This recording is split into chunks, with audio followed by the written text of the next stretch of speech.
They sleep in coffins, drink blood, fear the sun, and they never truly die. The vampire is one of the most iconic monsters in history. But where did the legend really come from? And why do stories of the undead drinking human blood appear in nearly every culture?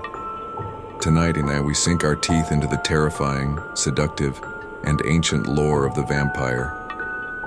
Vampire myths stretch back further than you think, thousands of years. In ancient Mesopotamia, people feared demons like Lamashtu and Lilitu, female spirits who drank blood and preyed on newborns. In Greece, there was the Empusa, a shape-shifting woman who seduced men and drank their blood. Romans feared the Strix, a bird-like creature who attacked at night. The vampire, it seems, has always existed, just under different names and in different shapes. It was in Eastern Europe that the vampire as we know it began to take shape. In Slavic folklore, vampires weren't romantic immortals. They were bloated corpses with dark skin and blood on their lips. Recently buried villagers would rise from the grave to torment the living, spreading sickness, fear, and death.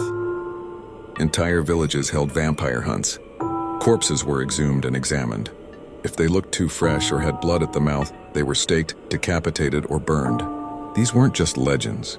Records of these rituals survive in church and court documents from the 1700s. So, how does someone become a vampire? According to legend, dying violently or unburied, being cursed by a witch or dying unbaptized, being bitten by another vampire, or even being born with a caul, a rare birth membrane once seen as an omen. In some cultures, if a cat jumped over your corpse, you'd rise as a vampire. Once turned, the hunger begins, not for food, but for blood. Vampires are terrifying, but not invincible. Powers include superhuman strength, hypnosis and mind control, shape-shifting into wolves, bats, or mist, immortality. As long as they feed weaknesses include sunlight, in most versions, holy water, and religious symbols, garlic, being unable to cross running water, wooden stakes through the heart, beheading, or being invited into a home. In some lore, they can't enter unless you invite them. Every region has its own take. Some vampires walk in daylight, others rot in the sun. Some are beautiful. Others are nightmares made flesh.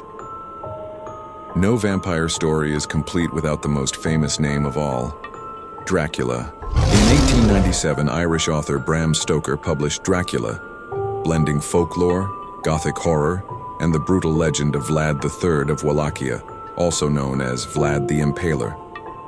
Vlad was a 15th century ruler known for his cruelty, impaling his enemies on massive stakes and leaving forests of corpses to terrify invaders. Though Stoker never confirmed the connection, many believe Vlad's violent history inspired the Count's undead thirst for blood.